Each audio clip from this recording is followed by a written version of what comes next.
Hey, this is Dakota from Upper Pen, and today I am going to be talking about two recently released books. They're both anthologies, and I think they're really cool, and they have some fantastic authors. So let me just, I guess, get into it. The first one is an arc that I got from, I believe it's Harper Voyager. Yeah, Harper Voyager. Um, and I picked it up because it has some of my favorite authors in it, like P. Jelly Clark and Cassandra Khaw, and like so many other wonderful writers. So this is the arc, and I really loved this arc when it came in because you'll see the book has just the Book of Witches on the cover, and then on the side it says the Book of Dragons, which was another anthology that Jason Strahan did, or Jonathan Strahan did, with Harper Voyager. So I thought it was just like a fun mistake on this book. So I'll probably treasure it forever because of that silly mistake. But this book is fantastic because it has so much in it. So not only does it cover witches and like the ideas that we have of witches, but it's very contemporary. And honestly, I feel like it's a lot of feminism wrapped in discovery, wrapped in hurt, wrapped in people needing to understand that violence against women still happen, and oftentimes we use things like in the past calling people witches or calling women sluts now as a way to demonize people and to discredit them. And a lot of the stories and poems kind of touch on this idea of the discrediting of women. And I find it really, really beautiful that so many authors have this feeling. And so I really enjoyed it. Let me read the back cover for you so you get an understanding of what Jonathan Strahan was looking for. Okay. Witches. Whether you know them from Shakespeare or from Wicked, there is no staple more beloved in folklore, fairy tale, or fantasy than these magical beings. Witches are everywhere and at the heart of stories that resonate with many people around the world. This dazzling otherworldly collection gathers new stories of witches from all walks of life, ensuring a Halloween readers will never forget. Whether they be maiden, mother, crone, or other, funny, fierce, light, or airy, or dark and disturbing, witches are a vital part of some of the greatest stories we have, and new ones start here. Bringing together 29 stories and poems from some of the greatest science fiction and fantasy writers working today. Anyway, it then lists the authors.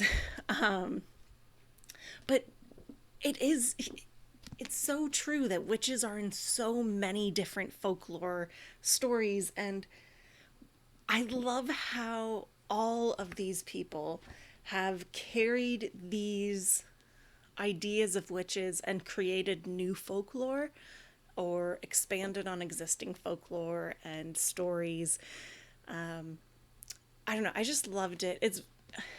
It made me really sad a lot of the time because, like I said, it does feel like the subjugation of women is a major theme, but I don't know. I feel like not every read has to be happy. And for sure, not every read has to end the way it starts.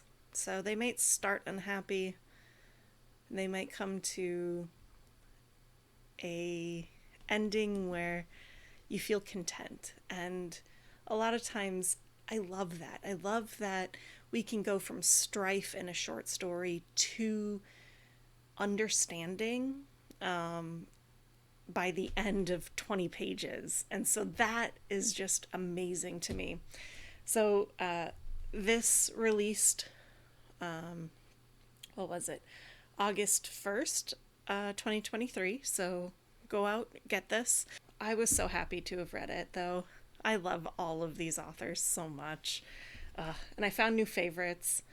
So I guess I'm just going to have to go find everything they've ever written now. It's not like I have too many books on my to be read shelf already, but that's fine.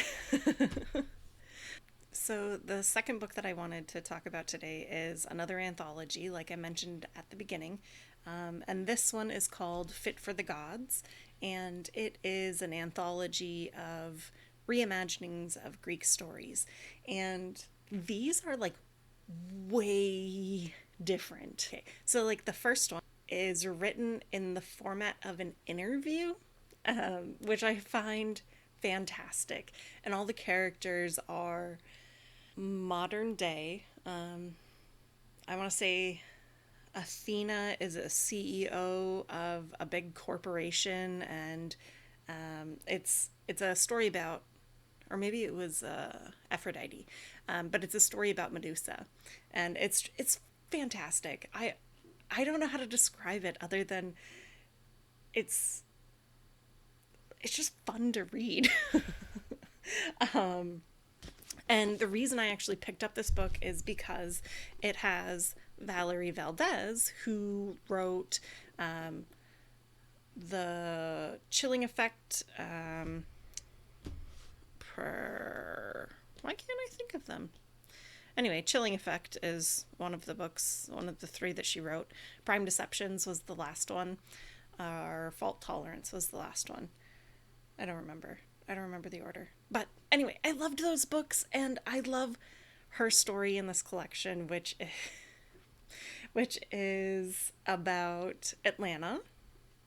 And it's a retelling of Atlanta's story, but it's set in space, and I had to look up Atlanta because I don't know much Greek mythology anymore. Like, I used to be really into it when I was a kid, and like I read quite a lot of folklore and like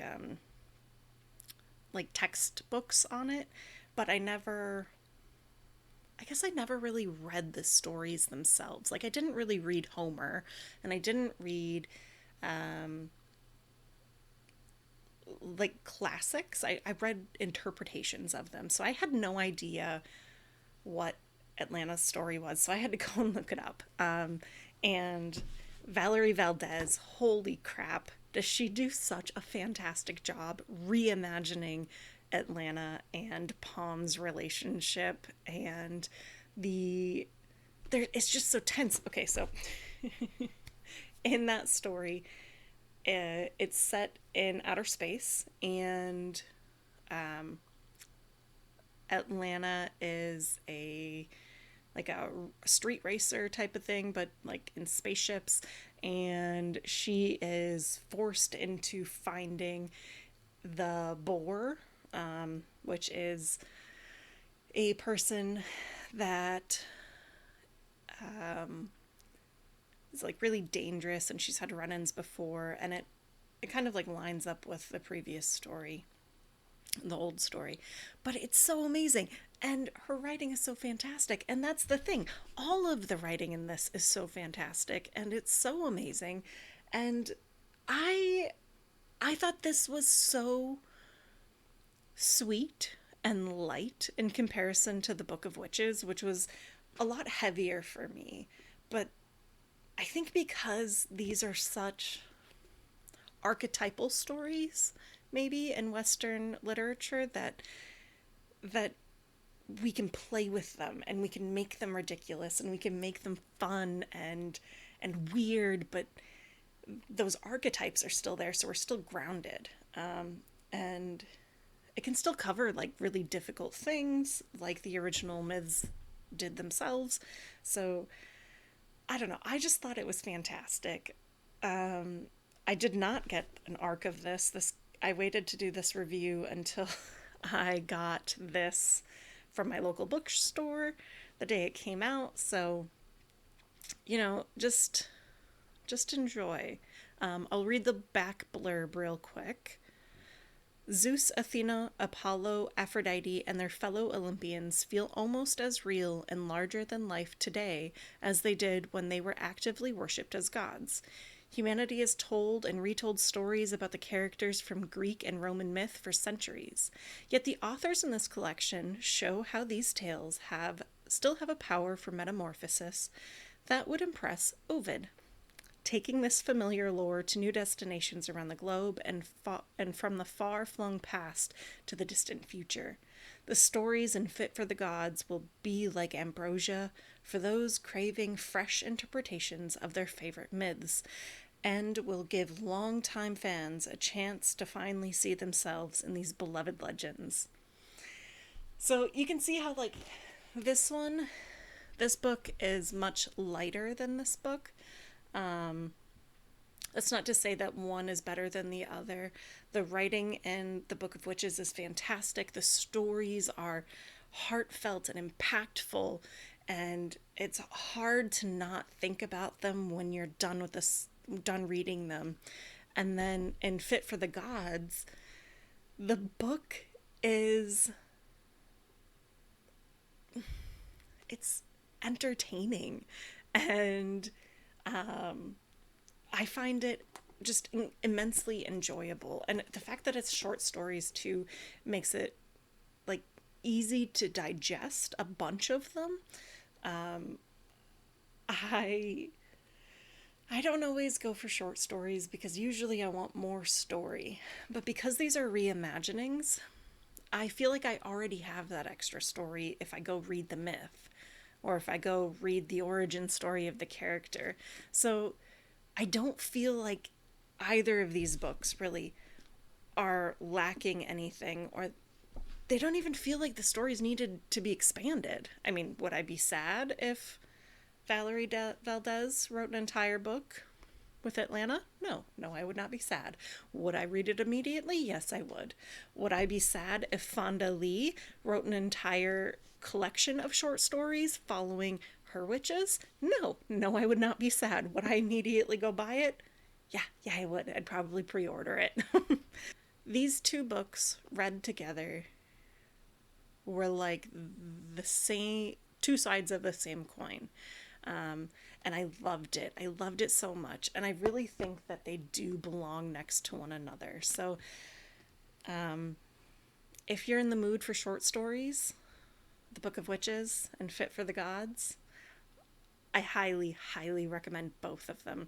You might not love every story or poem in each of them, but I bet you will find something that just ensnares your imagination or pulls you in and makes you feel something.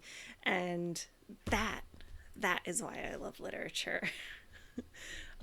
I hope you read the books. If you do, let me know what you think of them. And if you have any short story collections that you really, really love, I want to know what they are. I have not read many collections since I was in school. I focus mostly on novels and larger nonfiction works just because I like long form. But I should read more short stories and short nonfiction. So please, please, please tell me what you have and I will go look it up. Anyway, thank you so much for watching. If you want, you can like, you can subscribe, you can tell your friends about these books. I would love it. They would love it. Yeah. Anyway, have a great day. Bye.